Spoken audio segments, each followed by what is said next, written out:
Assalamu alaikum wa rahmatullahi wa barakatuhu. Bismillah, alhamdulillah, assalatu wassalamu ala rasulillah. Rabbi shrah li sadri wa yassir li amri wahlul 'uqdatam min lisani yafqahu qawli. Rabbi yassir wa la tu'assir wa tammim bil khair. Rabbana zidna ilma. Allahumma inna nas'aluka ilman nafi'a wa rizqan tayyiba wa 'amalan mutaqabbala. My D sisters, എല്ലാവർക്കും സുഖമാണെന്ന് വിചാരിക്കുന്നു. അൽഹംദുലില്ലാ, നമ്മൾ balanced മുസ്ലിമായിട്ട് മുന്നോട്ട് പോവുകയാണ്. നമ്മൾ കുഞ്ഞു കുഞ്ഞു ടോപ്പിക്സൊക്കെ കവർ ചെയ്തുകൊണ്ടിരിക്കുന്നുണ്ട്. റബ്ബുമായിട്ടുള്ള കണക്ഷൻ, അതുപോലെ തന്നെ മാതാപിതാക്കളായിട്ടുള്ള കണക്ഷൻ, നമ്മളോട് തന്നെ കാണിക്കേണ്ട ചില ബാധ്യതകൾ, അത് നമ്മൾ നിറവേറ്റേണ്ടത് എങ്ങനെയാണ് മീ ടൈം എന്നുള്ളതിലൂടെ നമ്മൾ അൽഹംദുലില്ലാ നല്ല രീതിയിൽ അത് മനസ്സിലാക്കുന്നുണ്ട്. അതേപോലെ തന്നെ നമ്മൾ സമൂഹത്തിനായി എന്നുള്ളൊരു ടോപ്പിക്കും നമ്മൾ കവർ ചെയ്തിട്ടുണ്ടായിരുന്നു. ഈ വീക്കിൽ നമ്മൾ ആദ്യം റബ്ബുമായിട്ടുള്ള ടോപ്പിക് കണക്ട് ചെയ്തു, പിന്നെ നമ്മൾ മീ ടൈം നമ്മൾ മനസ്സിലാക്കി. ഇന്ന് നമ്മൾ ഇൻഷാ അല്ലാ ഏറ്റവും ഇമ്പോർട്ടൻ്റ് ആയിട്ടുള്ള നെക്സ്റ്റ് ടോപ്പിക് മൈ റിലേഷൻസ്, അല്ലെങ്കിൽ എൻ്റെ കൂടെയുള്ളവരോടൊപ്പം എന്നുള്ള ടോപ്പിക്കിലെ വളരെ പ്രധാനപ്പെട്ടിട്ടുള്ള റിലേഷനാണ് നമ്മൾ ഇൻഷാ അല്ലാ ഇന്ന് മനസ്സിലാക്കാൻ പോകുന്നത്. നമുക്ക് എല്ലാവർക്കും ഏറ്റവും ഇമ്പോർട്ടൻ്റ് ആയിട്ടുള്ളത് നമുക്കറിയാം, നമ്മളുടെ ഭർത്താക്കന്മാരാണ് അല്ലേ. അല്ലാഹു സുബ്ഹാനഹു വ തആല റസൂൽ സല്ലല്ലാഹു അലൈഹി വസല്ലമയോട് നമ്മളോട് പറഞ്ഞിട്ടുണ്ട്, എന്ത്, നമ്മളോട് അള്ളാഹു എങ്ങാനും സുജൂദ് ചെയ്യാൻ കൽപ്പിച്ചിട്ടുണ്ട് എങ്കിൽ അത് നമ്മളുടെ ഭർത്താക്കന്മാരുടെ മുന്നിലായിരിക്കും. സുബ്ഹാനല്ലാഹ്, അത്രത്തോളം എന്താണ് പദവിയാണ് നമുക്ക് അള്ളാഹു സുബ്ഹാനഹു വ തആല നമ്മളുടെ ഭർത്താക്കന്മാരെ നൽകിയിട്ടുള്ളത്. അതായത് അവർ നമുക്ക് അത്രയ്ക്കും വേണ്ടപ്പെട്ടവരാണ് എന്ന് കാണിക്കാൻ വേണ്ടിയിട്ടാണ് റസൂൽ സല്ലല്ലാഹു അലൈഹി വസല്ലമ അങ്ങനെ പ്രസ്താവിച്ചിട്ടുള്ളത്. സുബ്ഹാനല്ലാഹ്. അതുപോലെ തന്നെ അള്ളാഹു സുബ്ഹാനഹു വ തആല വിശുദ്ധ ഖുർആനിൽ സൂറത്തുൽ ബഖറയിലെ 187 ആയത്തിലൂടെ അള്ളാഹു പറയുന്നുണ്ട്, അഊസു ബില്ലാഹി മിനശ് ശൈത്വാനിർ റജീം ഹുന്ന ലിബാസുൻ ലക്കും വ അൻതും ലിബാസുൻ ലഹുൻ. അതായത് ആ ഒരു ബന്ധത്തിന്റെ ഊഷ്മളതയാണ് അള്ളാഹു സുബ്ഹാനഹു വ തആല പറയുന്നത്. അതായത് അവർ നിങ്ങൾക്കും വസ്ത്രവും നിങ്ങൾ അവർക്കും വസ്ത്രമാണ് എന്ന് അള്ളാഹു സുബ്ഹാനഹു വ തആല പറയാം. സുബ്ഹാനല്ലാഹ്, ആലോചിച്ച് നോക്കൂ, എന്താണ് ഒരു വസ്ത്രം നമ്മൾ യഥാർത്ഥത്തിൽ ചെയ്യുന്നത്? നമുക്കറിയാം, നമ്മൾ എന്തിനാണ് വസ്ത്രം ധരിക്കുന്നത്? ഒരുപാട് ഘടകങ്ങളുണ്ട് അല്ലേ. നമ്മളൊരു വസ്ത്രം വാങ്ങിക്കുമ്പോൾ നമ്മൾ അതിൻ്റെ ക്വാളിറ്റി നോക്കും, അതുപോലെ തന്നെ നമുക്ക് അഫോർഡബിൾ ആണോ നമ്മൾ നോക്കും, അതുപോലെ തന്നെ അത് നമുക്ക് സ്യൂട്ടബിൾ ആണോ നമ്മൾ നോക്കും അല്ലേ. അതുപോലെ എത്രത്തോളം നമ്മൾ ബോഡി കവർ ചെയ്യുന്നുണ്ട്, സ്ത്രീകൾ പ്രത്യേകിച്ചും നമ്മളുടെ ഫുൾ ബോഡി കവർ ചെയ്യുന്ന വസ്ത്രമാണോ നമ്മൾ നോക്കും. സുബ്ഹാനല്ലാഹ്. അതുപോലെ തന്നെ ആ വസ്ത്രം എനിക്ക് കംഫർട്ടബിൾ ആണ്, എനിക്ക് ചൂടുകാലത്താണെങ്കിൽ ആ ചൂടിനനുസരിച്ചുള്ള വസ്ത്രമാണോ, അല്ലെങ്കിൽ തണുപ്പ് കാലത്താണെങ്കിൽ എൻ്റെ തണുപ്പ് ക്ഷമിക്കാവുന്ന രീതിയിലുള്ള വസ്ത്രമാണ് എന്നൊക്കെ നമ്മൾ സൂക്ഷിച്ച് ശ്രദ്ധിച്ചിട്ടാണ് നമ്മൾ വസ്ത്രം സെലക്ട് ചെയ്യുക അല്ലേ. സുബ്ഹാനല്ലാഹ്. അള്ളാഹു സുബ്ഹാനഹു വ തആല ആ ഒരു കണക്ഷനാണ് യഥാർത്ഥത്തിൽ ഭാര്യ ഭർത്താവിനെ കണക്ട് ചെയ്തിട്ടുള്ളത്. അതായത് ഒരു വസ്ത്രം നമ്മൾക്ക് എങ്ങനെയാണോ അതുപോലെ ആയിരിക്കണം നമ്മൾ പരസ്പരം അങ്ങോട്ടും ഇങ്ങോട്ടും എന്നുള്ളത്. സുബ്ഹാനല്ലാഹ്. അപ്പോൾ നമ്മൾ കുറച്ചും കൂടെ ക്ലിയർ ആയിട്ട് പറയുകയാണെന്നുണ്ടെങ്കിൽ, മെറ്റീരിയൽ നമ്മൾ സെലക്ട് ചെയ്യുമ്പോൾ, അതായത് പേഴ്സണാലിറ്റി, ഒരു ഭർത്താവും ഭാര്യയും അങ്ങോട്ടും ഇങ്ങോട്ടും പേഴ്സണാലിറ്റി മാച്ച് ആക്കാൻ വേണ്ടി ശ്രമിക്കണം അല്ലേ. അതായത് ഭർത്താവിന് ഇഷ്ടമുള്ള രീതിയിൽ നമ്മുടെ പേഴ്സണാലിറ്റി നമ്മൾ ചേഞ്ച് ചെയ്യാൻ ശ്രമിക്കണം. തിരിച്ച് ഭർത്താവും എന്താണോ ഭാര്യയ്ക്ക് ആഗ്രഹം അത് രീതിയിൽ അവരും അവരുടെ പേഴ്സണാലിറ്റിയിൽ ചെറിയ ചേഞ്ചസ് വരുത്തണം എന്നുള്ളതാണ് നമ്മൾ ആദ്യമായിട്ട് മനസ്സിലാക്കേണ്ടത്. അതുപോലെ തന്നെ നമ്മളുടെ ഭർത്താവിൽ അഭിമാനമുള്ളവരായിരിക്കണം. എൻ്റെ ഭർത്താവ് അങ്ങനെയാണ് എന്നുള്ളൊരു നെഗറ്റീവിന് പകരം നമ്മളെന്താണ്, അൽഹംദുലില്ലാ, അദ്ദേഹം ഇങ്ങനെയൊക്കെ എനിക്ക് ചെയ്തു തരാറുണ്ട്, അദ്ദേഹം കാരണമാണ് ഇങ്ങനെയൊക്കെ എനിക്ക് ചെയ്യാൻ സാധിച്ചിട്ടുള്ളത് എന്നുള്ള രീതിയിൽ നമ്മളുടെ ഭർത്താവിനെ കുറിച്ച് നമുക്ക് ഒരു അഭിമാനം ഉണ്ടായിരിക്കണം. ഒരിക്കലും നമ്മളുടെ ഭർത്താവിനെ കുറിച്ച് അദ്ദേഹത്തിന് നെഗറ്റീവ് ബാക്കിയുള്ളവരോട് പറഞ്ഞു പോകരുത്. കാരണം അത് ഓട്ടോമാറ്റിക്കലി അദ്ദേഹം അറിയുമ്പോൾ അദ്ദേഹത്തിനുണ്ടാകുന്നൊരു മാനസിക പ്രയാസം. ഒപ്പം തന്നെ അല്ലാഹു സുബ്ഹാനഹു വ തആല നമ്മളോട് പറഞ്ഞിട്ടുണ്ട്, നമ്മൾ ആരെങ്കിലും ഒരു മിസ്റ്റേക്ക് കവർ ചെയ്യുകയാണെന്നുണ്ടെങ്കിൽ തീർച്ചയായിട്ടും നാളെ ഖിയാമത്ത് നാളിൽ റബ്ബ് നമ്മളുടെ മിസ്റ്റേക്സും കവർ ചെയ്യും. സുബ്ഹാനല്ലാഹ്. അത് നമ്മൾ കവർ ചെയ്യുന്നത് ആരുടേതാണ്? നമുക്ക് ഏറ്റവും വേണ്ടപ്പെട്ട, നമ്മളുടെ കൂടെ തന്നെ ജീവിക്കുന്ന നമ്മളുടെ ഭർത്താവിൻ്റെ കുഞ്ഞു കുഞ്ഞു കുറ്റങ്ങളും കുറവുകളാണ് നമ്മൾ കവർ ചെയ്യുന്നത്. സുബ്ഹാനല്ലാഹ്. അത് നമുക്ക് കൂടെ തന്നെ പ്രതിഫലം അല്ലാഹു സുബ്ഹാനഹു നമുക്ക് നൽകുന്നതായിരിക്കും അല്ലേ. നമുക്ക് ചിലപ്പോൾ ചില കാര്യങ്ങളൊന്നും ഇഷ്ടമുണ്ടാവില്ല, തിരിച്ച് ഭർത്താവിന് നമ്മളുടെ ചില സ്വഭാവങ്ങളൊന്നും ഇഷ്ടമുണ്ടാവില്ല. പക്ഷേ നമ്മളത് മറ്റുള്ളവരോട് പറയുന്നതിന് പകരം നമ്മൾ എന്ത് ചെയ്യുക, അത് ഹൈഡ് ചെയ്യുക, റബ്ബിനോട് ദുആ ചെയ്യുക, റബ്ബേ ആ ഒരു സ്വഭാവം മാറ്റി തരണമേ എന്ന് നമുക്ക് റബ്ബിനോട് ദുആ ചെയ്യാം. പക്ഷേ നമ്മൾ അത് മറ്റുള്ളവരുടെ മുന്നിൽ നമ്മൾ കാണിക്കരുത്, അല്ലെങ്കിൽ അവരോട് പറയരുത്. കാരണം നമ്മൾ അങ്ങോട്ടും ഇങ്ങോട്ടും വസ്ത്രങ്ങളാണ്, അങ്ങോട്ടും ഇങ്ങോട്ടും കവർ ഷോർട്ട് കമ്മിങ്സ് അല്ലെങ്കിൽ എന്തെങ്കിലും കുറ്റങ്ങളും കുറവുകളും കവർ ചെയ്യേണ്ടവരാണ് എന്നുള്ളതാണ് റബ്ബ് സുബ്ഹാനഹു വ തആല ആ ഒരു ആയത്തിലൂടെ നമ്മൾ ഓർമ്മപ്പെടുത്തുന്നത്. അതുപോലെ തന്നെ നമുക്കറിയാം, നമ്മൾ വസ്ത്രം നമ്മൾ എത്രത്തോളം ഭംഗിയായി സൂക്ഷിക്കുക എന്നുള്ളത് അല്ലേ. എന്തെങ്കിലും അഴുക്ക് വന്നാൽ അതിനെ നമ്മൾ ഏറ്റവും നല്ല രീതിയിൽ കഴുകി വൃത്തിയാക്കി വെക്കും അല്ലേ. അതുപോലെ തന്നെ ചില വസ്ത്രങ്ങൾക്ക് ഡ്രൈ വാഷ് ആയിരിക്കും പറ്റുള്ളൂ, അപ്പം നമ്മൾ അത് മാത്രമേ ചെയ്യുള്ളൂ. അതല്ലാതെ നമ്മൾ ചെയ്താലോ ആ വസ്ത്രം നശിച്ചു പോകും. അപ്പോൾ നമ്മൾ ഏറ്റവും സ്യൂട്ടബിൾ ആയിട്ടുള്ള രീതിയിൽ അങ്ങോട്ടും ഇങ്ങോട്ടും ടേക്ക് കെയർ ചെയ്യണം എന്നും പ്രഭു സുബ്ഹാനഹു വ തആല നമ്മൾ അതിൽ ഓർമ്മപ്പെടുത്തണം. ഇനി അഥവാ വല്ല മിസ്റ്റേക്സുകളും വന്നാലോ നമ്മൾ നല്ല രീതിയിൽ ആ ഒരു മിസ്റ്റേക്ക് മായ്ച്ച് കളയാണ് വേണ്ടത്. ഇനി നമ്മൾ വസ്ത്രത്തിൽ എന്തെങ്കിലും കറ വന്നാൽ നമ്മൾ എന്ത് ചെയ്യാം, ഏറ്റവും നല്ല ഡിറ്റർജൻറ്റ് യൂസ് ചെയ്തിട്ട് നമ്മൾ ഒഴിവാക്കാൻ ശ്രമിക്കുകയാണ് ചെയ്യുക അല്ലേ. സുബ്ഹാനല്ലാഹ്.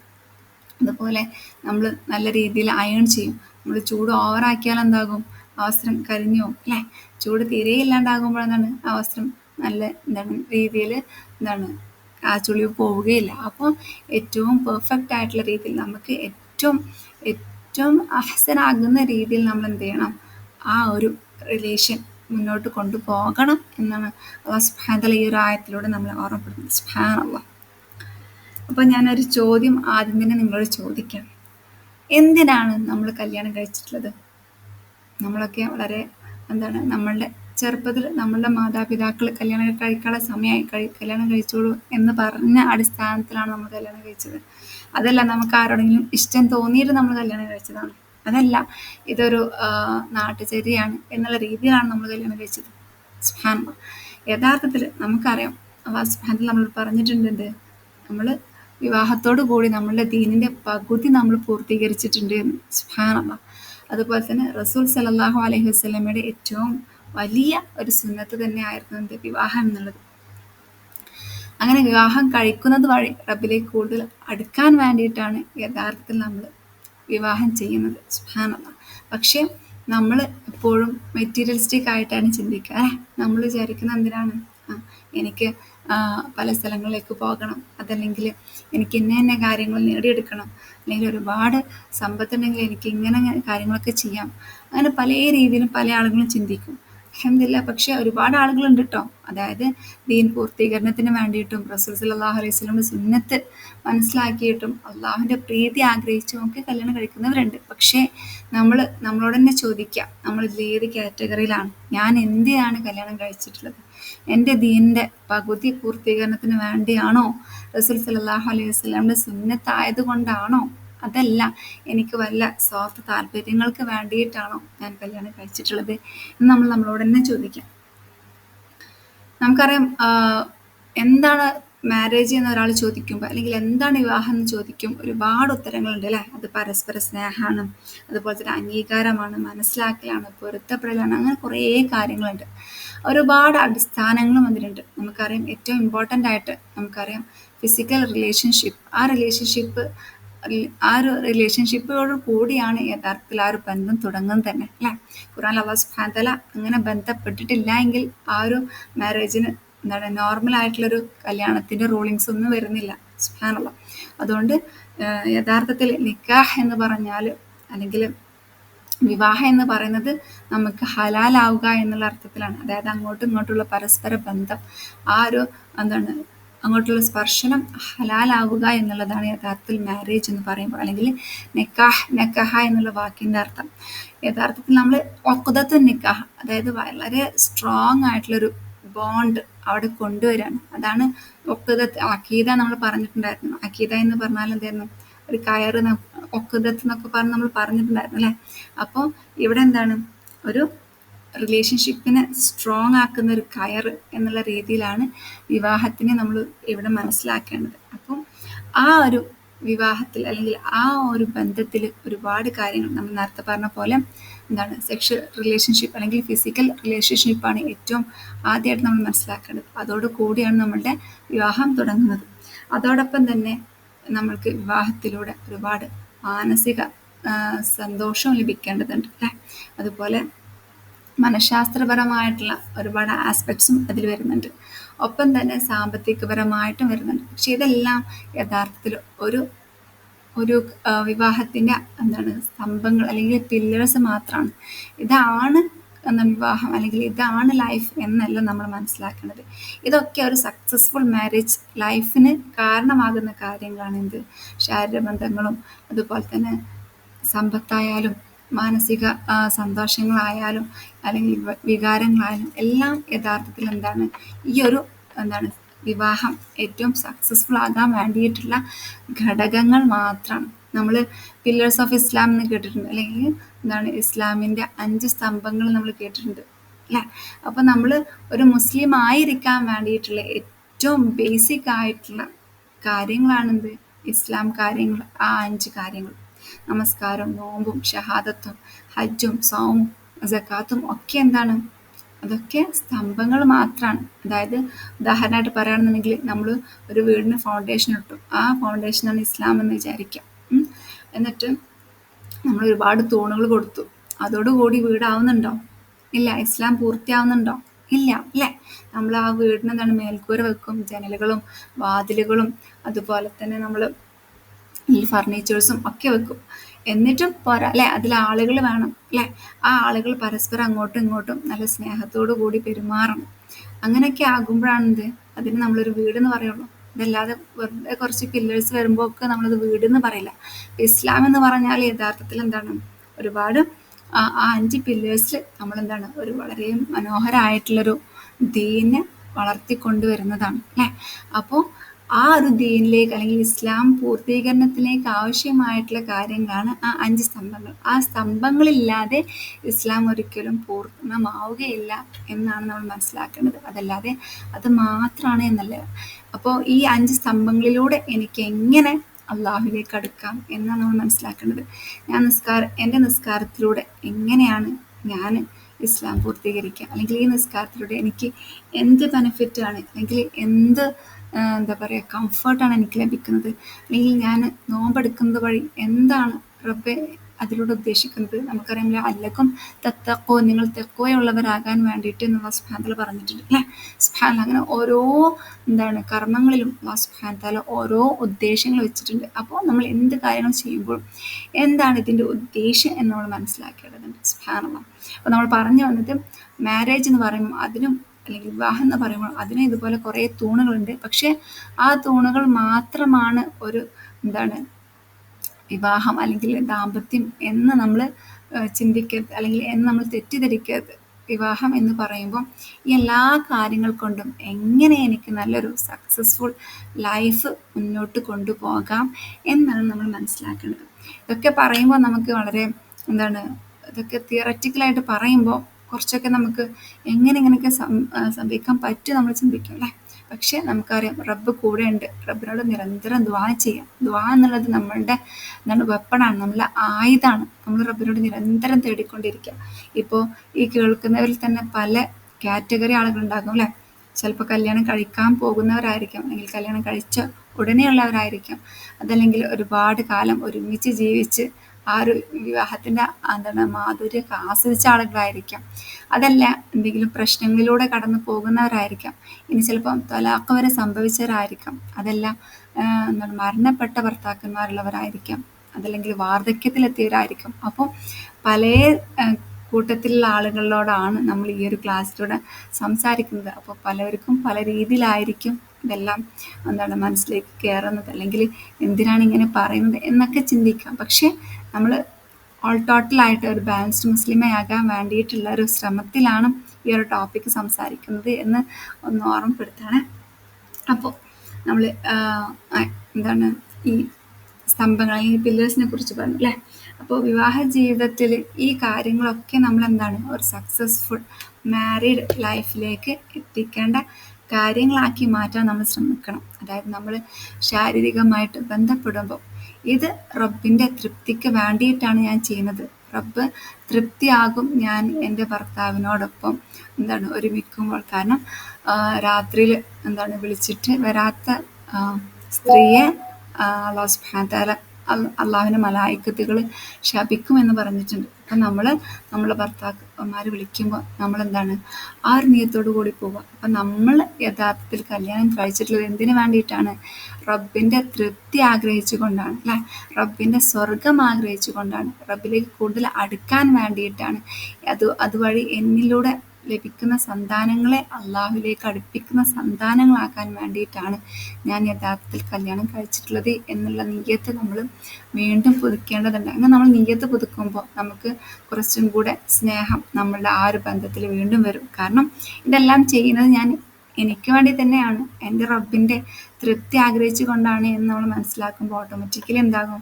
നമ്മൾ ചെയ്യുന്ന കർമ്മങ്ങളിൽ കൂടുതൽ ഇഖ്ലാസ് വരും, അല്ലേ? ചില സമയത്തൊക്കെ നമുക്കറിയാം, നമ്മളൊക്കെ സ്ത്രീകളാണല്ലേ, നമുക്ക് അങ്ങോട്ടും ഇങ്ങോട്ടൊക്കെ ചിലപ്പം അഭിപ്രായ വ്യത്യാസങ്ങൾ വരും, ചിലപ്പോൾ നമുക്ക് വിഷമം ഉണ്ടാകുന്ന കാര്യങ്ങൾ വരും, ചിലപ്പം നമ്മൾ അങ്ങോട്ടും ഇങ്ങോട്ടും ചില ദിവസങ്ങളിൽ പിണങ്ങിപ്പോകും. പക്ഷേ നമ്മൾ ഇങ്ങനത്തെ എന്തെങ്കിലും ഒരു കാര്യം കേൾക്കുമ്പോൾ നമുക്ക് എന്താകും? കൂടുതലായിട്ട് ഒന്നും കൂടെ ഒന്ന് മെച്ചപ്പെടുത്തണമല്ലോ ഈ ഒരു റിലേഷൻ, അല്ലെങ്കിൽ കുറച്ചും കൂടെ ഞാൻ എന്തെങ്കിലുമൊക്കെ ചെയ്യണമല്ലോ എന്നുള്ളൊരു തോട്ട് നമ്മളുടെ മനസ്സിൽ വരും. അതിനു വേണ്ടി തന്നെയാണ് നമ്മൾ ഈ ഒരു ബാലൻസ്ഡ് മുസ്ലിം നമ്മൾ വീണ്ടും വീണ്ടും അള്ളാഹുവിനെ ഓർമ്മപ്പെടുത്താനും അതുപോലെ തന്നെ നമ്മൾ ചെയ്യുന്ന കർമ്മങ്ങൾ ഇഖ്ലാസ് വർദ്ധിപ്പിക്കാനൊക്കെ വേണ്ടിയിട്ടാണ് നമ്മൾ ഓരോ കാര്യങ്ങളും ചെയ്യുന്നത് എന്ന് വീണ്ടും ഓർമ്മപ്പെടുത്താണ് കേട്ടോ. അപ്പോൾ നമ്മൾ പറഞ്ഞു നമ്മൾ അള്ളാഹുവിൻ്റെ പ്രീതിക്ക് വേണ്ടിയിട്ടാണ് നമ്മൾ ഏതൊരു കാര്യവും നമ്മൾ വിവാഹത്തിൽ ചെയ്യുന്നത്. ഇപ്പോൾ നമ്മളുടെ മക്കളെ നോക്കുന്ന കാര്യമായാലും ഭർത്താവിന് നമ്മൾ എന്തെങ്കിലും ചെയ്തു കൊടുക്കുമ്പോഴും അതെല്ലാം റബ്ബിൻ്റെ തൃപ്തിയാണ് എന്ന് നമ്മൾ മനസ്സിലാക്കിക്കൊണ്ട് വേണം ചെയ്യാൻ. അപ്പോൾ തീർച്ചയായിട്ടും നമുക്ക് അതിലൊരു സന്തോഷവും സമാധാനവും ഒക്കെ ലഭിക്കും. അപ്പോൾ നമ്മളുടെ ഈ ഒരു വിവാഹത്തിലൂടെ അള്ളാഹുവിനെ ആരാധിക്കുന്ന ഒരു കൂട്ടം ആളുകളെ ഉണ്ടാക്കുക, അല്ലെങ്കിൽ അള്ളാഹുവിനെ ആരാധിക്കുന്ന ഒരു യൂണിറ്റായി മാറുക. പരസ്പരം അങ്ങോട്ടും ഇങ്ങോട്ടും അള്ളാഹുവിൻ്റെ നല്ലൊരു അബ്ദാകാൻ വേണ്ടിയിട്ട്, അല്ലെങ്കിൽ അള്ളാഹുവിൻ്റെ നല്ലൊരു അടിമയാകാൻ വേണ്ടിയിട്ട് സഹായിക്കുന്ന ഒരു യൂണിറ്റായിട്ട് മാറുക. അതേപോലെ തന്നെ അങ്ങോട്ടും ഇങ്ങോട്ടും അള്ളാഹുവിന് വേണ്ടി സന്തോഷവും അതുപോലെ തന്നെ സുഖവും ഒക്കെ ത്യജിച്ചുകൊണ്ട് സാക്രിഫൈസ് ചെയ്തുകൊണ്ട് നല്ലൊരു വ്യക്തികളായി മാറാനൊക്കെ വേണ്ടിയിട്ടാണ് നമ്മളുടെ വിവാഹത്തിനെ കണക്കിലെടുക്കേണ്ടത്, അല്ലെങ്കിൽ നമ്മളുടെ വിവാഹത്തിൽ മുന്നോട്ട് പോവേണ്ടത്. അതല്ലാതെ നമ്മളൊരു കാര്യത്തിൽ മാത്രം ഫോക്കസ് ആയിട്ട് ആ ഒരു കാര്യം നമ്മൾ വിചാരിച്ച കാര്യം മിസ്സായി പോകുമ്പോൾ നമുക്ക് ഭയങ്കര വിഷമം അല്ലെങ്കിൽ നമുക്ക് പ്രയാസമൊക്കെ തോന്നുകയാണെന്നുണ്ടെങ്കിൽ നമ്മൾക്ക് യഥാർത്ഥത്തിൽ നമ്മളുടെ ഈ ഒരു വിവാഹത്തിൻ്റെ ലക്ഷ്യം മനസ്സിലായിട്ടില്ല എന്നുള്ളതാണ്. അത് മാത്രമല്ല ദാമ്പത്യ ബന്ധത്തിൽ എല്ലാ ബന്ധത്തിലും ഇതുപോലെ തന്നെയാണ്. നമ്മൾ കല്യാണത്തിൽ മാത്രമല്ല മറ്റെല്ലാ ബന്ധങ്ങളിലും നമ്മൾക്ക് മറ്റുള്ള ഒരു വ്യക്തിക്കാരൻ നമുക്ക് ഒരു തൃപ്തി ഇല്ലായ്മ ഉണ്ടെങ്കിൽ അത് നമ്മളുടെ മിസ്റ്റേക്കാണ്. നമുക്കറിയാം എല്ലാ ബന്ധങ്ങളിലും അല്ലാഹു സുബ്ഹാനഹു വതആല ഒരു ദീർഘവീക്ഷണത്തിൽ കാണുന്നുണ്ട്, അല്ലേ? റബ്ബിനറിയാം എന്താ നമുക്ക് ഹൈറെന്ന്. അപ്പോൾ നമ്മൾ ചിലപ്പോൾ എന്തെങ്കിലും ചെറിയ കാരണത്തിന് വേണ്ടിയിട്ട് അങ്ങോട്ടും ഇങ്ങോട്ടും പിണങ്ങി പോകുന്നുണ്ടാകാം, അല്ലേ? പക്ഷേ നമ്മൾ മനസ്സിലാക്കുക അവിടെയൊക്കെ റബ്ബ് എന്തോ വലുതൊന്ന് കണ്ടിട്ടുണ്ട്. അതുകൊണ്ടാണ് അല്ലാഹു സുബ്ഹാനഹു വതആല വബിൽ വാലിദൈനി ഇഹ്സാന എന്ന് പറഞ്ഞത്. മാതാപിതാക്കളിൽ നമുക്ക് ചിലപ്പോൾ എന്തെങ്കിലും നമുക്ക് പറ്റാത്തുണ്ടെങ്കിൽ പോലും റബ്ബ് അത് അവരോട് ഇഹ്സാനായിട്ട് അങ്ങോട്ട് പെരുമാറുക എന്ന് പറഞ്ഞതാണ്. നമ്മൾ അങ്ങോട്ട് റബ്ബിൻ്റെ കൽപ്പന അനുസരിച്ച് നമ്മൾ അങ്ങോട്ട് അവർക്ക് ഏറ്റവും നല്ല രീതിയിൽ അവരോട് പെരുമാറുക എന്ന് റബ്ബ് പറഞ്ഞിട്ടുള്ളത്. അത് റബ്ബിൻ്റെ പ്രീതിക്ക് വേണ്ടിയിട്ടാണ്. സുബ്ഹാനല്ലാഹ്. അപ്പം നമ്മൾ എന്ത് കാര്യം ചെയ്യുമ്പോഴും ഇത് റബ്ബിൻ്റെ പ്രീതിക്ക് വേണ്ടിയിട്ടാണ് എന്നുള്ള നിയ്യത്താണ് വെക്കേണ്ടത്. അപ്പോൾ ഓട്ടോമാറ്റിക്കലി നമുക്കുള്ള ആ വിഷമക്കടം മാറിപ്പോകും, അല്ലേ? റബ്ബ് എൻ്റെ ലൈഫിൽ കൊണ്ടുവന്നിട്ടുള്ള തീരുമാനമാണ്, ഇതെനിക്ക് ഏറ്റവും ഹയറാണ് എന്ന് നമ്മളപ്പോൾ ഓട്ടോമാറ്റിക്കലി മനസ്സിലാക്കും. അപ്പോൾ റബ്ബിന് എന്താണ് ഇവിടെ തൃപ്തിയുള്ളത് അതാണ് ഞാൻ ചെയ്യേണ്ടത് എന്ന് നമ്മൾ മനസ്സിലാക്കും. അപ്പോൾ നമ്മൾ ഒന്നിൽ തന്നെ ഫോക്കസ് ആയിട്ട് നമ്മൾ വിഷമിക്കില്ല. സുബ്ഹാനല്ലാഹ്. അപ്പോൾ ഏതൊരു ബന്ധത്തിൻ്റെയും അടിസ്ഥാനം എന്താണ്? അത് റബ്ബിൻ്റെ തൃപ്തി. അതല്ലാതെ അവരെനിക്ക് എന്ത് ചെയ്തെന്നോ അല്ലെങ്കിൽ ഞാൻ അവർക്ക് എന്ത് ചെയ്തു കൊടുത്തു എന്നതല്ല യഥാർത്ഥത്തിൽ ഏതൊരു ബന്ധത്തിൻ്റെയും അടിസ്ഥാനം എന്നുള്ളത് എൻ്റെ റബ്ബിൻ്റെ തീരുമാനം അല്ലെങ്കിൽ എൻ്റെ റബ്ബിൻ്റെ കൽപ്പന ഞാൻ എത്രത്തോളം ഈ ഒരു ബന്ധത്തിലൂടെ ചെയ്യുന്നുണ്ട്, അല്ലെങ്കിൽ എത്രത്തോളം അത് പാലിക്കുന്നുണ്ട്, അതുപോലെ തന്നെ ഈ ബന്ധത്തിലൂടെ സ്വർഗപ്രവേശനത്തിലുള്ള എന്തെല്ലാം കാര്യങ്ങളാണ് ഞാൻ ചെയ്യുന്നത് എന്നൊക്കെയാണ് നമ്മൾ മനസ്സിലാക്കേണ്ടത്. സുബ്ഹാനല്ലാഹ്. നമ്മിലൂടെ വരുന്ന മക്കളിലേക്ക് നമ്മൾ ലാ ഇലാഹ ഇല്ലല്ലാഹ് മുഹമ്മദ് റസൂലുള്ളാഹ് എന്ന് പഠിപ്പിച്ചു കൊടുക്കുകയാണ് അല്ലേ. സുബ്ഹാനല്ലാഹ്. ആലോചിച്ച് നോക്കാം. അങ്ങനെ അവരിലൂടെ വരുന്ന മക്കളും ഇത് തന്നെ പറയുമ്പം എത്ര പ്രതിഫലമാണ് നമുക്ക് ലഭിക്കുന്നത്. അങ്ങനെ നമ്മൾ വിവാഹത്തിനെ കുറച്ചും കൂടെ ദീർഘവീക്ഷണത്തിലൂടെ കാണുകയാണ് എന്നുണ്ടെങ്കിൽ നമ്മൾ അനുഭവിക്കുന്ന ഈ ടെൻഷനും പ്രയാസമൊക്കെ വളരെ സ്മൂത്ത് ആയിട്ട് തന്നെ ഇല്ലാണ്ടായി പോകും ഇൻഷാ അല്ലാഹ്. ഇപ്പോൾ വീണ്ടും ഓർമ്മപ്പെടുത്തുകയാണ്, ഒരിക്കലും നമ്മൾ വിചാരിക്കരുത് ആ ഇവരിൽ കാണുന്ന എനിക്ക് 100% സന്തോഷം കിട്ടണം എന്നുള്ളത്. കാരണം അങ്ങനെ ഒരിക്കലും ഉണ്ടാവില്ല. അത് സ്വർഗത്തിൽ മാത്രം 100% നമുക്ക് സന്തോഷവും സമാധാനവും തൃപ്തിയും ഒക്കെ ഉണ്ടാകുള്ളൂ. പ്രശ്നങ്ങളും ഒക്കെ വരും. പക്ഷേ ആ പ്രശ്നം എന്താണ് മാറിയാലും അല്ലെങ്കിൽ അത് വന്നാലും ഇല്ലെങ്കിലൊന്നും നമ്മളെന്താണ് അതിൽ തന്നെ കിടന്ന് ഫോക്കസ് ആയിട്ട് അതിൽ സ്റ്റക്കായി പോകരുത്. അങ്ങനെ വരുമ്പോൾ എന്താ ഉണ്ടാവുക വെച്ചാൽ എന്താ അറിയോ, ഷെയ്ത്താന് നമ്മളെ ഓവർടേക്ക് ചെയ്യും. അപ്പോൾ ഷെയ്ത്താന് നമ്മളുടെ ഡ്രൈവിംഗ് സീറ്റിലാണ് ഇരിക്കും. പിന്നെ മൂപ്പരായിരിക്കും ഡ്രൈവ് ചെയ്യുക. നമുക്കൊന്നും അങ്ങോട്ട് ചിന്തിക്കാൻ പറ്റില്ല അല്ലേ. അപ്പോൾ ഷെയ്ത്താന് എന്താണ് സീറ്റിലിരുന്നാൽ എന്താകും, ഷെയ്ത്താൻ അവിടെ പ്രശ്നങ്ങളോട് പ്രശ്നങ്ങൾ കൊണ്ടുവരും.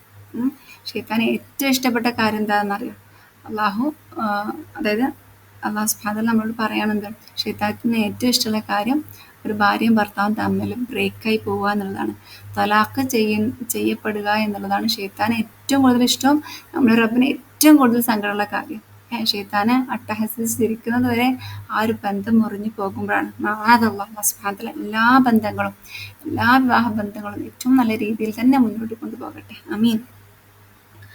അപ്പോൾ അവിടെ പറയുന്നുണ്ട്, അതായത് ഷെയ്ത്താന് എന്താണ് ഒരു വ്യക്തിയെ കൊല്ലുന്നതോ അല്ലെങ്കിൽ ഒരു സ്ത്രീ വ്യഭിചരിക്കുന്നതോ അല്ലെങ്കിൽ വലിയ വലിയ എന്താണ് തിന്മകൾ ചെയ്യുന്നതോ ഒന്നുമല്ല ഷെയ്ത്താന് ഇഷ്ടം. ഷെയ്ത്താന് ഇഷ്ടം എന്താണ്, ഒരു ഭാര്യയും ഭർത്താവും തമ്മിൽ പിരിയുന്നതാണ് എന്നുള്ളതാണ്. അപ്പോൾ നമ്മൾ ഏറ്റവും കൂടുതൽ അതിന് ഓപ്പോസിറ്റായിട്ട് വർക്ക് ചെയ്യണം. കാരണം ഷെയ്ത്താൻ ഇഷ്ടപ്പെടുന്ന ഒരു കാര്യം നമ്മൾ ചെയ്യാൻ പാടില്ല. റബ്ബിന് എന്താണ് ഇഷ്ടം അതിലേക്കാണ് നമ്മുടെ ഫോക്കസ് പോകേണ്ടത് അല്ലേ. എപ്പോഴും റബ്ബിനോട് ദുആ ചെയ്യാം, അല്ലാഹുവേ എൻ്റെ ഈ ബന്ധത്തിൽ നീ ബറക്കത്ത് നൽകണമേ, അതിൽ നീ ഞങ്ങൾ തമ്മിൽ സ്നേഹം നീ ഊഷ്മളമാക്കി തരണമേ, അതിൽ നീ ഒരുപാട് ഒരുപാട് ഹൈർ നിറയ്ക്കണമേ, അതിൽ വരുന്ന മക്കളിൽ നീ ഒരുപാട് ഹൈർ നൽകണമേ. അങ്ങനെ നമ്മൾ നിരന്തരം റബ്ബിനോട് ദുആ ചെയ്യുക. കാരണം ദുആ അല്ലാതെ നമുക്ക് വേറെ ഒരു ഓപ്ഷൻ ഇല്ല അല്ലേ. ഷെയ്ത്താൻ ഏതൊക്കെ വഴി വന്നിട്ടും നമ്മൾ അറ്റാക്ക് ചെയ്യാന്നറിയില്ല. നമ്മൾ ചിലപ്പോൾ നല്ലപോലെ സംസാരിക്കുമ്പോൾ ചിലപ്പോൾ ഒരു പൊട്ടിത്തെറി വരും അല്ലേ. അപ്പം അതൊക്കെ ഷെയ്ത്താൻ്റെ പണിയാണ്. അപ്പോൾ റബ്ബിനോട് എപ്പോഴും ദുആ ചെയ്യുക, റബ്ബി അഊദു ബിക മിൻ ഹമസാത്തി ഷയാത്തീൻ അല്ലേ. റബ്ബിനോട് എപ്പോഴും ഷെയ്ത്താൻ്റെ ടച്ചിൽ നിന്നും പ്രൊട്ടക്ഷൻ ചോദിച്ചുകൊണ്ടേ ഇരിക്കുക. റബ്ബിനല്ലാതെ വേറെ ആർക്കും നമ്മൾ പ്രൊട്ടക്ട് ചെയ്യാൻ പറ്റില്ല. ഷെയ്ത്താൻ ഏറ്റവും കൂടുതൽ ഈ ഒരു ബന്ധം എന്താണ് ബ്രേക്ക് ചെയ്യാൻ ഇഷ്ടം എന്ന് പറഞ്ഞാൽ, ഒരു ബന്ധം നല്ല കംഫർട്ടബിൾ ആയിട്ട് നല്ല സ്മൂത്ത് ആയിട്ട് പോകും. അവിടെ ഒരുപാട് ഹൈറുകൾ നടക്കും. ആലോചിച്ചാൽ മതി, ഇപ്പോൾ ഒരു കുടുംബത്തിൽ 2 മക്കളുണ്ടായി. ആ മക്കൾ ലാ ഇലാഹ ഇല്ലല്ലാഹ് മുഹമ്മദ് റസൂലുള്ളാഹ് വളരെ സ്ട്രോങ് ആയി പഠിച്ചവരാണ്. അങ്ങനെ അവർ വലുതാകുന്നു, അവർ വിവാഹം കഴിക്കുന്നു, അവർക്കും മക്കളുണ്ടാക്കുന്നു, അവരിലേക്കും ഈ ഒരു തെറപ്പി കൊടുക്കുന്നു. അങ്ങനെ അങ്ങനെ അങ്ങനെ ഒരുപാട് വർഷങ്ങൾ കഴിയുമ്പം ഒരു വലിയ ജനറേഷൻ തന്നെ എന്താണ് അള്ളാഹുവിൻ്റെ ദീന് മുറുകെ പിടിക്കുന്ന ആളുകളായിട്ട് മാറാണ്. സുബ്ഹാനല്ലാഹ്. ഷെയ്ത്താൻ അതിന് കണ്ടുക്കാൻ പറ്റുമോ? ഇല്ല അല്ലേ. സുബ്ഹാനല്ലാഹ്. ആലോചിച്ച് നോക്കും, ആ ഒരു വലിയ ജനറേഷൻ്റെ ഉമ്മ നമ്മളാകുമ്പോൾ അതിൽ നമുക്ക് കിട്ടുന്ന പ്രതിഫലം എത്ര ആയിരിക്കും. നാളെ മഹ്ശറിൽ നമ്മൾ ആ നമ്മളുടെ ജനറേഷൻ നമ്മളെ ദുര്യത്തിന് നമ്മൾ കാണുകയാണ്. എന്നിട്ട് അവർ പറയാണ് ഈ ഉമ്മ കാരണമാണ് നമ്മളെല്ലാവരും ഇങ്ങനെ ആയിട്ടുള്ളത് എന്ന് പറയുമ്പോൾ അതിലും വലിയ തൃപ്തി നമുക്ക് പിന്നെ എന്താണല്ലേ. സുബ്ഹാനല്ലാഹ്. ലാ ഹൗല വലാ ഖുവത ഇല്ലാ ബില്ലാഹ്. നമ്മൾ നിരന്തരം പ്രാർത്ഥിക്കുന്ന ഇബാദുർ റഹ്മാൻ്റെ ഒരു ദുആ ഉണ്ട്. എന്താണ്, റബ്ബന ഹബ് ലനാ മിൻ അസ്വാജിനാ വദുർരിയ്യാതിനാ ഖുർറത അഅ്യുനിൻ വജ്അൽനാ ലിൽ മുത്തഖീന ഇമാമാ എന്നുള്ളത്. അവിടെ നമ്മൾ അള്ളാഹുവിനോട് പറയുന്നുണ്ട്, ഖുർറത അഅ്യുനായിട്ടുള്ള ദുർരിയത്തിനെ റബ്ബേ നീ നൽകണമേ എന്ന് പറയുന്നുണ്ട്. അപ്പോൾ ദുരിയത്ത് എന്ന് പറഞ്ഞാൽ ജനറേഷൻസ് ആണ്. വെറും നമ്മളുടെ മക്കളല്ല, മക്കൾ വരുന്ന ജനറേഷൻസ് ഒക്കെ അതിൽ പെടും. അപ്പോൾ നമ്മളുടെ ഒരുപാട് ജനറേഷൻസിന് മുമ്പുള്ള മാതാപിതാക്കളുടെ ദ്വാകളായിരിക്കാം നമുക്ക് അൽഹംദുലില്ലാഹ് അള്ളാഹുവിൻ്റെ ദീനെത്തിയത് അല്ലേ. സുബ്ഹാനല്ലാഹ്. ലാ ഹൗല വലാ ഖുവത ഇല്ലാ ബില്ലാഹ്. അതുകൊണ്ട് ഒരിക്കലും നമ്മൾ ദ്വാകളൊന്നും നിസ്സാരവൽക്കരിക്കരുത് എന്ന് വീണ്ടും വീണ്ടും ഓർമ്മപ്പെടുത്താണ്. അതുകൊണ്ട് ഇപ്പോൾ നമ്മളുടെ സിറ്റുവേഷൻ എന്താണ് എന്ന് നമ്മൾ ചിന്തിക്കേണ്ടതില്ല. നമ്മൾ ഒരുപാട് വർഷങ്ങൾക്ക് ശേഷം റബ്ബ് പല ഹൈറുകളിലും അതിലൂടെ എത്തിക്കുന്നുണ്ടാകും എന്ന് മനസ്സിലായിക്കൊണ്ട് ഏറ്റവും നല്ല രീതിയിൽ നമ്മളുടെ ഈ ഒരു ബന്ധത്തിനെ മുന്നോട്ട് കൊണ്ടുപോകുക. നിരന്തരം റബ്ബിനോട് ദുആ ചെയ്തുകൊണ്ടേയിരിക്കുക. അൽഹംദുലില്ലാ. അപ്പോൾ ഒരായത്തോടു കൂടി നമുക്ക് അവസാനിപ്പിക്കാം. നമുക്ക് എല്ലാവർക്കും നല്ല പരിചയമുള്ള ആയത്താണ് അല്ലേ. നമുക്കറിയാം എന്താണ് മാരേജ് കാർഡൊക്കെ അടിക്കുമ്പോൾ, വെഡ്ഡിങ് കാർഡൊക്കെ അടിക്കുമ്പോൾ നമ്മൾ കാണുന്ന ഒരു ആയത്താണിത്. അല്ലാഹു സുബ്ഹാനഹു വ തആല സൂറത്തു റൂമിലെ 21-ാമത്തെ ആയത്തിലൂടെ അല്ലാഹു പറയാണ്, അഊദു ബില്ലാഹി മിനശ് ശൈത്വാനിർ റജീം വമിൻ ആയാതിഹി അൻ ഖലഖ ലക്കും മിൻ അൻഫുസികും അസ്വാജൻ ലിതസ്കുനു ഇലൈഹാ വജഅല ബൈനകും മവദ്ദതൻ വറഹ്മ ഇന്ന ഫീ ദാലിക ലആയാതിൻ ലിഖൗമിൻ യതഫക്കറൂൻ. അള്ളാഹു പറയാണ്, വമിൻ ആയാത്തിഹി, അവൻ്റെ ആയാത്തിൽ അല്ലെങ്കിൽ അവൻ്റെ ആയത്തുകളിൽ പെട്ടതാണ് എന്നുള്ളത്. എന്താണ് ആയത്ത് എന്ന് പറഞ്ഞാൽ? നമുക്കറിയാം ഖുർആനിലെ ആയത്തുകളൊക്കെ നമ്മൾ ആയത്ത് എന്ന് പറയും അല്ലേ. അതുപോലെ തന്നെ നമ്മൾ അല്ലാഹു സുബ്ഹാനഹു വ തആല പ്രവാചകന്മാർക്ക് നൽകുന്ന മുഅ്ജിസത്തുകൾക്ക് ആയത്ത് എന്ന് പറയുന്നുണ്ട്. സുബ്ഹാനല്ലാഹ്, മിറാക്കിളാണ് അള്ളാഹുവിൻ്റെ ഈ ഒരു എന്താണ് ബന്ധം, അതായത് അള്ളാഹു നൽകിയിട്ടുള്ള ഒരു ബന്ധം എന്നുള്ളത് മിറാക്കിളാണ്, അല്ലെങ്കിൽ ഭയങ്കര അതിശയിപ്പിക്കുന്ന ഒരു കാര്യമാണ്, അല്ലെങ്കിൽ അള്ളാഹു എന്നുള്ള പ്രൂഫാണ് എന്നാണ് അല്ലാഹു സുബ്ഹാനഹു വ തആല പറയുന്നത്. വമിൻ ആയാത്തിഹി, അത് അവൻ്റെ ആയാത്തുകളിൽ പെട്ടതായിരിക്കുന്നു. എന്ത്? അൻ ഖലഖ ലക്കും മിൻ അൻഫുസികും അസ്വാജ, നിങ്ങളിൽ നിന്ന് തന്നെ നിങ്ങളുടെ ഇണകളെ സൃഷ്ടിച്ചിട്ടുള്ളത്. സുബ്ഹാനല്ലാഹ്, ഇവിടെ അല്ലാഹു സുബ്ഹാനഹു വ തആല അസ്വാജ്, സൗജ് എന്നുള്ള വാക്ക് ഉപയോഗിച്ചിട്ടുള്ളത്. സൗജ് എന്ന് പറഞ്ഞാൽ ഇണ അല്ലെങ്കിൽ പാർട്ട്ണർ അല്ലെ. പാർട്ട്ണർ എന്ന് പറയുമ്പോൾ എന്താണ് ഒരുമിച്ച് മുന്നോട്ട് പോവുകയാണ്. ആരും ഒരാളൊന്ന് മുകളിൽ അല്ലെങ്കിൽ ഒരാൾ താഴെ എന്നല്ല പറഞ്ഞിട്ടുള്ളത്. അങ്ങോട്ടും ഇങ്ങോട്ടും പാർട്ട്നേഴ്സാണ്, അതായത് നന്മയിൽ പാർട്ട്നേഴ്സ് ആയിരിക്കുക നമ്മൾ പറഞ്ഞിട്ടില്ല. നല്ല കാര്യങ്ങൾ നമ്മൾ പാർട്ട്നേഴ്സായിട്ട് ചെയ്യുക എന്ന് പറഞ്ഞിട്ടുണ്ടല്ലോ. അപ്പോൾ അല്ലാഹു സുബ്ഹാനഹു വ തആല നമ്മളെ പാർട്ട്നേഴ്സായിട്ടാണ് സൃഷ്ടിച്ചിട്ടുള്ളത്. എന്തിനു വേണ്ടിയിട്ട്? ലിതസ്കുനു ഇലൈഹ, അതായത് എന്താണ് നിങ്ങൾ അതിൽ എന്താണ് സെക്കൻഡ് അല്ലെങ്കിൽ കംഫേർട്ട് ലഭിക്കാൻ വേണ്ടിയിട്ട്, നിങ്ങൾക്ക് കംഫേർട്ട് ലഭിക്കാൻ വേണ്ടിയിട്ടാണ് നിങ്ങളിൽ നിന്ന് തന്നെ നിങ്ങളുടെ ഇണകളെ റബ്ബ് സൃഷ്ടിച്ചിട്ടുള്ളത്. അത് റബ്ബിൻ്റെ ദൃഷ്ടാന്താണ്. സുബ്ഹാനല്ലാഹ്, ആലോചിച്ചാൽ മതി. ഒരിക്കലും കാണാത്ത ഒരു സ്ത്രീയും പുരുഷനും ഒരുമിക്കുമ്പോൾ അവരുടെ ഇടയിൽ വരുന്ന ആ സ്നേഹം, ആ ഒരു മവദ്ദ, ആ ഒരു റഹ്മ ആരിട്ട് കൊടുത്തതാണ്? അത് റബ്ബല്ലാതെ മറ്റാരാണല്ലേ. അതാണ് റബ്ബിൻ്റെ ആയാത്താണ് എന്ന് പറഞ്ഞിട്ടുണ്ട്. സുബ്ഹാനല്ലാഹ്. അപ്പോൾ നമ്മൾ പറഞ്ഞിട്ടായിരുന്നു കുറച്ച് മുമ്പ്, നമ്മൾ വിവാഹം കഴിക്കുന്നത് എന്തിനു വേണ്ടിയിട്ടാണ്? അള്ളാഹുവിനെ പ്രീതിപ്പെടുത്തണം എന്ന ഉദ്ദേശത്തോടു കൂടി. അള്ളാഹുവിനെ പ്രീതിപ്പെടുത്താൻ നമുക്ക് നമ്മളുടെ ബന്ധത്തിൽ എന്ത് വേണം? സക്കന വേണം, അല്ലെങ്കിൽ സുക്കൂൻ വേണം, ശാന്തി വേണം, സമാധാനം, സക്കീന വേണം അല്ലേ. സെക്കൻഡ് അല്ലെങ്കിൽ സുക്കൂൻ എന്നൊക്കെ പറഞ്ഞാൽ സ്റ്റോപ്പ് എന്നുള്ള അർത്ഥം. നമുക്കറിയാം ഒരുപാട് എന്താണ് പ്രഷറുകൾക്കിടയിൽ, അല്ലെങ്കിൽ നമ്മൾക്കറിയാം ഭർത്താക്കന്മാർക്കൊക്കെ ഒരുപാട് ജോലി തിരക്കിൽ ഉണ്ടാകുന്ന പ്രഷറുകൾ ഉണ്ടാകും. അതല്ലെങ്കിൽ അവർക്ക് മറ്റ് പ്രയാസങ്ങൾ, അല്ലെങ്കിൽ ബാക്കിയുള്ള ആളുകളിൽ നിന്നുള്ള ഒരുപാട് കോൺഫ്ലിക്ട്സ്, ഒരുപാട് അറ്റാക്സ്, ഇതിലൊക്കെ അവർക്ക് ഒരു സുക്കൂനായിട്ട്, അല്ലെങ്കിൽ അവർക്കൊരു കംഫർട്ടബിളായിട്ട്, അല്ലെങ്കിൽ ഒരു മനസ്സിനെ കാമാക്കിയിട്ട് വെക്കാനുള്ളൊരു ഇടമാണ് എന്ത്? കല്യാണം അല്ലെങ്കിൽ ദാമ്പത്യം എന്നുള്ളത്. സുബ്ഹാനല്ലാഹ്, എത്ര പ്രിസൈസ് ആയിട്ടാണ് പറഞ്ഞത്. പക്ഷെ നമ്മളോട് തന്നെ ചോദിക്കാം, നമ്മളുടെ ജീവിതം എങ്ങനെയാണ്? ഈ ഒരു സുഖവും നിറയുന്നുണ്ട് അതല്ല എപ്പോഴും പ്രശ്നങ്ങളും പരിഭവങ്ങളും അല്ലെങ്കിൽ അങ്ങോട്ടും ഇങ്ങോട്ടും അടിപിടിയാണോ? അള്ളാഹു കാത്തിരക്ഷിക്കട്ടെ. എന്നിട്ട് അള്ളാഹു പറയുന്നുണ്ട്, രണ്ട് കാര്യങ്ങൾ അള്ളാഹു അതിന് വേണ്ടിയിട്ട് രണ്ട് കാര്യങ്ങളിൽ അവരിട്ട് കൊടുത്തിട്ടുണ്ട്. വജഅല ബൈനക്കും മവദ്ദതൻ വറഹ്മ, അതായത് മവദ്ദയും റഹ്മ. മവദ്ദ എന്ന് പറഞ്ഞാൽ വദൂദ്, വുദ് എന്നൊക്കെ പറഞ്ഞാൽ സ്നേഹം, അല്ലെങ്കിൽ ലവ് എന്നൊക്കെ പറയും, ഇഷ്ടം എന്നൊക്കെ പറയും. ഇഷ്ടവും റഹ്മ എന്നുള്ള വാക്ക് ഒരുപാട് അർത്ഥങ്ങൾ നിറഞ്ഞതാണ്. അള്ളാഹുവിൻ്റെ കാരുണ്യം, അള്ളാഹുവിൻ്റെ സ്നേഹവും അതുപോലെ പ്രൊട്ടക്ഷനും, അങ്ങനെ ഒരുപാട് വാക്കുകൾ റഹ്മക്ക് ഉൾക്കൊള്ളുന്നുണ്ട്. അപ്പോൾ ഇതെല്ലാം അള്ളാഹു അതിലിട്ട് തന്നിട്ടുണ്ട്. ആ ഒരു ബന്ധത്തിൽ റബ്ബിട്ട് തന്നിട്ടുണ്ട്. റബ്ബിൻ്റെ തൗഫീഖോട് കൂടി നമ്മൾ വിവാഹത്തിലേക്ക് ദുആ ചെയ്ത് കയറുകയാണെന്നുണ്ടെങ്കിൽ ഇതെല്ലാം റബ്ബ് വളരെ നല്ല രീതിയിൽ തന്നെ നമുക്ക് നൽകും.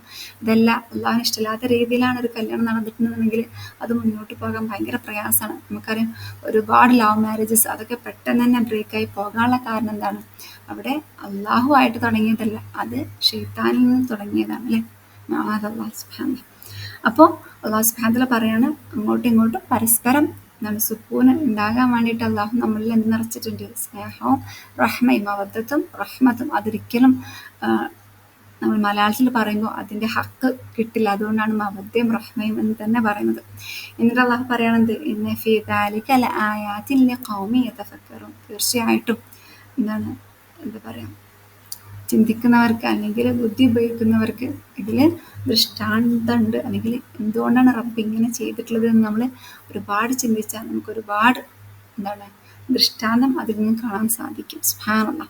അപ്പോൾ മാരേജ് എന്ന് പറഞ്ഞാൽ നമ്മൾ മനസ്സിലാക്കി, നമ്മൾ ഇപ്പോഴത്തെ സിറ്റുവേഷനിലല്ല നമ്മൾ നോക്കേണ്ടത്. നമ്മൾ ഒരുപാട് കാലങ്ങളിലേക്ക് ശേഷം നമ്മൾ നോക്കുക, റബ്ബ് തൃപ്തിപ്പെടുന്ന രീതിയിലാണോ ഞാൻ എൻ്റെ ഈ ഒരു കല്യാണത്തിൽ മുന്നോട്ട് പോകുന്നത്, അല്ലെങ്കിൽ എൻ്റെ ഒരു ദാമ്പത്യ ജീവിതം മുന്നോട്ട് പോകുന്നത് നമ്മൾ സ്വയം ചോദിച്ചു നോക്കാം.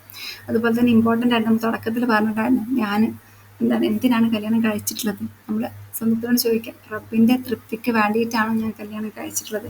അല്ലെങ്കിൽ നമ്മളെ നീയത്ത് പുതുക്കുക, എൻ്റെ റബ്ബിൻ്റെ തൃപ്തിക്ക് വേണ്ടിയിട്ടാണ് ഞാൻ കല്യാണം കഴിക്കുന്നത്, എനിക്ക് ജന്നാത്തുൽ ഫിർദൗസിൽ പോകാൻ വേണ്ടിയിട്ടാണ്, എനിക്ക് ഒരുപാട് സന്തതികൾ, അതായത് എൻ്റെ ജനറേഷൻസ് ഒരുപാട് റബ്ബിനെ ആരാധിക്കുന്ന ഒരു കൂട്ടം ആളുകളെ ഉണ്ടാക്കാൻ വേണ്ടിയിട്ടാണ് എൻ്റെ ഈ ഒരു ജീവിതം എന്നൊക്കെ നമ്മൾ സ്വന്തമായിട്ട് തന്നെ നിയത്ത് പുതുക്കുക.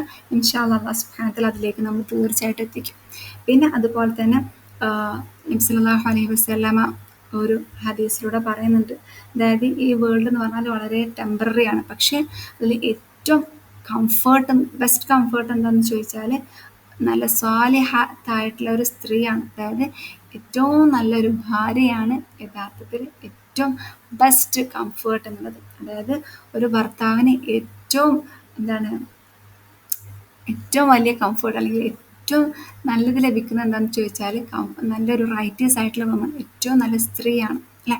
അപ്പോൾ നമ്മൾ അങ്ങനത്തെ സ്ത്രീ ആയിട്ട് മാറാൻ നമ്മൾ ശ്രമിക്കണം. അതായത് ഒരു best comfort in the world, ഈ ലോകത്തിലെ ഏറ്റവും നല്ല ബെസ്റ്റ് കംഫേർട്ടായിട്ട് മാറാൻ നമ്മൾ ശ്രമിക്കണം. നമ്മളുടെ ഭർത്താവിന് വേണ്ടിയിട്ട് ഒരു സക്സസ്ഫുൾ വുമൺ ആകാൻ നമ്മൾ ശ്രമിക്കണം. ഇൻഷാ അല്ലാഹ് അടുത്തതിലൂടെ നമുക്ക് എങ്ങനെയൊക്കെയാണ് ഒരു സക്സസ്ഫുൾ ആയിട്ട്, അല്ലെങ്കിൽ എങ്ങനെയാണ് ഒരു best comfort in this world ആകാൻ സാധിക്കുക എന്ന് നമുക്ക് ഇൻഷാ അല്ലാഹ് മനസ്സിലാക്കാം. അല്ലാഹു സുബ്ഹാനഹു നിരന്തരം ദുആ ചെയ്യുക. അതോടൊപ്പം തന്നെ നമ്മൾ ചോദിക്കണ മറ്റൊരു ചോദ്യമാണ്, ഭർത്താവ് നമുക്കൊരു പാർട്ട്ണറാണോ, അല്ലെങ്കിൽ നമ്മളിങ്ങനെ പേടിച്ച് ജീവിക്കുന്നവരാണോ, അതല്ല നമ്മൾ ഭർത്താവിന് റെസ്പെക്റ്റ് ഇല്ലാതെ ജീവിക്കുന്നവരാണോ, അവർ നമ്മൾ നെഗ്ലക്റ്റ് ചെയ്ത് ജീവിക്കുന്നവരാണോ, അതല്ല എല്ലാ കാര്യങ്ങളും എൻ്റെ ഭർത്താവിനോട് ഷെയർ ചെയ്യുന്നവളാണോ ഞാൻ, എൻ്റെ ബെസ്റ്റ് ഫ്രണ്ടാണോ, ആർഗ്യുമെൻസും അല്ലെങ്കിൽ തല്ലും തെറ്റും അല്ലെങ്കിൽ അടിപിടിയും ഒക്കെ ഉണ്ടെങ്കിലും എൻ്റെ ബെസ്റ്റ് ഫ്രണ്ടായിട്ട് എനിക്ക് ഏറ്റവും ഇഷ്ടമുള്ള വ്യക്തിയായിട്ട് ഞാൻ കൊണ്ട് നടക്കുന്ന ആളാണോ എൻ്റെ ഹസ്ബൻഡ് എന്ന് നമ്മളോട് തന്നെ ചോദിക്കുക. എപ്പോഴും നമുക്കറിയാം, പറയുന്ന കാര്യങ്ങളൊക്കെ നമുക്ക് ഒരുപാട് കാര്യങ്ങൾ മനസ്സിലാക്കാണ്ടെങ്കിലും ചില കാര്യങ്ങളൊക്കെ നമുക്ക് ഉൾക്കൊള്ളാനും നമ്മളിലേക്ക് എടുക്കാനൊക്കെ പ്രയാസം ഉണ്ടാകും. അപ്പോഴൊക്കെ നമ്മൾ റബ്ബിനോട് ദുആ ചെയ്യുക, റബ്ബന ഹബ് ലനാ മിൻ അസ്വാജിനാ വദുർരിയ്യാതിനാ ഖുർറത അഅ്യുനിൻ വജ്അൽനാ ലിൽ മുത്തഖീന ഇമാമാ. അതേപോലെ തന്നെ അള്ളാഹുവിനോട് നിരന്തരം ദുആ ചെയ്യുക, അള്ളാഹ് ഞങ്ങൾക്ക് തമ്മിൽ നീ സ്നേഹം വർദ്ധിപ്പിക്കണമേ, ഞങ്ങളുടെ ബന്ധത്തിൽ നീ ബറക്ക നിറയ്ക്കണമേ, ഞങ്ങളുടെ സന്താനത്തിൽ നീ ബറക്ക നിറയ്ക്കണമേ. നിരന്തരം ദുആ ചെയ്തുകൊണ്ടേയിരിക്കുക. തീർച്ചയായിട്ടും റബ്ബ് ഏറ്റവും നല്ല പര്യവസാനം നമുക്ക് നൽകുന്നതായിരിക്കും ഇൻഷാ അല്ലാഹ് ബിഇദ്നില്ലാഹി തആല. അപ്പോൾ നമുക്ക് അവസാനിപ്പിക്കാം. അള്ളാഹുവിനോട് ദുആ ചെയ്യാം, യാ അല്ലാഹ് ഏറ്റവും നല്ല വിവാഹം അല്ലെങ്കിൽ ഏറ്റവും നല്ല ദാമ്പത്യ ജീവിതം നീ എനിക്ക് നൽകണമേ എന്ന് പറയാം. അതുപോലെ തന്നെ നമ്മളുടെ ഭർത്താക്കന്മാരെ നമുക്ക് അള്ളാഹിന് ഇഷ്ടമുള്ള രീതിയിലുള്ള ഭർത്താക്കന്മാരാക്കി മാറ്റാൻ നമ്മൾ അള്ളാഹുവിനോട് ദുആ ചെയ്യാം. നമ്മളെ ഏറ്റവും നല്ല ഭാര്യയാക്കി മാറ്റാൻ നമ്മൾ അള്ളാഹുവിനോട് ദുആ ചെയ്യാം. നമ്മുടെ ഭർത്താവിനെ ഇഷ്ടപ്പെടുന്ന ഭാര്യയാക്കാനും അള്ളാഹുവിനെ ഇഷ്ടപ്പെടുന്ന ഒരു സ്ത്രീയാകാനും നമ്മൾ അള്ളാഹുവിനോട് ദുആ ചെയ്യാം. സുബ്ഹാനല്ലാഹ്. ربنا تقبل منا إنك أنت السميع العليم وتب علينا إنك أنت التواب الرحيم. سبحانك اللهم وبحمدك نشهد أن لا إله إلا أنت نستغفرك ونتوب إليك. جزاكم الله خيرا. بارك الله فيكم. ഈ ഒരു ക്ലാസ്സിൽ നിന്ന് എന്തെങ്കിലും ഖൈർ നിങ്ങൾക്ക് ലഭിച്ചിട്ടെങ്കിൽ അത് അള്ളാഹുവിൽ നിന്ന് മാത്രമാണ്. എന്തെങ്കിലും ഷെർ ഉണ്ടെങ്കിൽ അത് എന്നിൽ നിന്നും ശൈത്താനിൽ നിന്നും മാത്രമാണ്. അള്ളാഹുവിൻ്റെ അടുത്ത് നിരന്തരം ദുആ ചെയ്യാൻ ഏറ്റവും നല്ല രീതിയിൽ നമ്മളെ ഒരു ബാലൻസ്ഡ് മുസ്ലിമെ ആക്കാൻ.